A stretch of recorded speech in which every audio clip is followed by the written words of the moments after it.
Assalamualaikum warahmatullahi wabarakatuh. Perkenalkan, nama saya Aris Salat Muhasa dari kelompok 6 dari kelas 5G. Di sini saya akan membahas soal pendidikan dan proses pembudayaan. Pendidikan sejatinya adalah proses pembudayaan, yakni upaya menanamkan serta memelihara nilai-nilai luhur kepada generasi baru untuk menuju ke arah keluhuran hidup manusia. Jika pendidikan sebagai proses, pendidikan harus menuntut pengembangan semua daya secara seimbang. Namun realitanya, pelaksanaan pendidikan masih saja berkutat dalam ranah kognitif.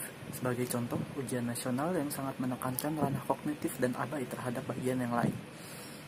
Proses pembudayaan di sini dijadikan sebagai sebuah istilah yang tepat, sebab dalam proses pendidikan, khususnya dalam kegiatan belajar mengajar antara peserta didik dengan pendidik di kelas, inilah terjadi sebuah proses transfer of knowledge and value, yaitu suatu sistem pengetahuan dan nilai kebenaran yang diberikan oleh pendidik kepada peserta didik. Kedua hal tersebut merupakan wujud kebudayaan yang pertama, yakni idea atau gagasan. Semua gagasan tersebut akan lenyap seiring dengan perkembangan zaman jika tidak ada yang mengajarkannya atau meneruskan kembali kepada generasi milenial. Karenanya, pendidikan sudah melekat di dalam masyarakat dan dijadikan alat pemenuhan sebagai kebutuhan manusia dalam hal pewarisan adat, tradisi, serta kebudayaan ke generasi selanjutnya.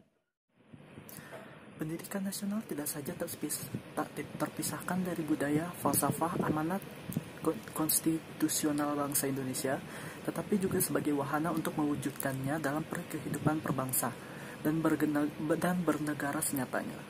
Menurut Semiawan pada tahun 1993, dalam konteks yang luas, pembangunan sistem pendidikan nasional merupakan suatu pendekatan budaya untuk meningkatkan pengalaman belajar manusia secara kreatif menjadi bermanfaat bagi kehidupan manusia pada umumnya, masyarakat Indonesia khususnya, sehingga suatu proses pendidikan selalu mengandung makna pembudayaan apa yang menjadi isi pendidikan tersebut.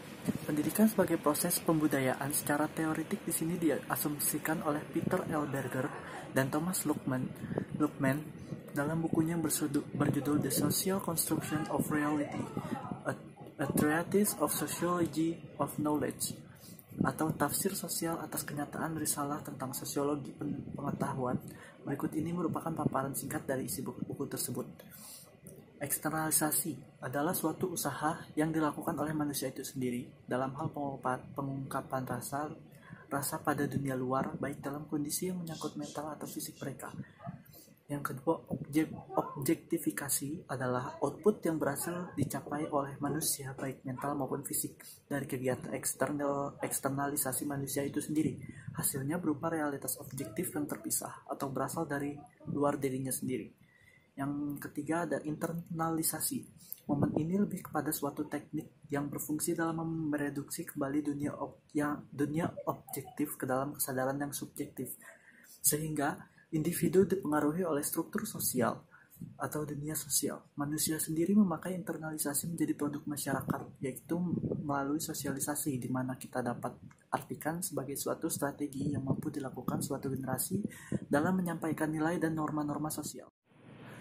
Berdasarkan uraian di atas, jika kita kaitkan dengan teori konstruksi sosial, bahwa manusia mengalami 3 momen penting dalam proses pembudayaan di masyarakat sendiri. Kebudayaan tidak datang dengan sendirinya, melainkan kebudayaan dibentuk oleh manusia. Pembentukan karakter atau moral dan spiritual pada peserta didik diklarifikasikan ke dalam momen eksternal yang berfungsi menemukan jati diri manusia, kemudian objektifikasi yang terbentuk melalui adanya identitas dalam hal ini. Melihat pada strata sosial, yakni adanya menteri dan pendidik sebagai agen pewarisan budaya ke generasi selanjutnya. Yang terakhir ialah momen internalisasi yang disimpulkan bahwa pada momen ini para agen pembudayaan melalui lembaga pendidikan sekolah melaksanakan tugasnya dalam kegiatan belajar mengajar, yang mana di dalamnya diisi dengan penamaan nilai dan norma sosial yang berlaku di masyarakat, sehingga budaya yang dimiliki dapat diwariskan kepada peserta didiknya. Itu saja penjelasan dari saya.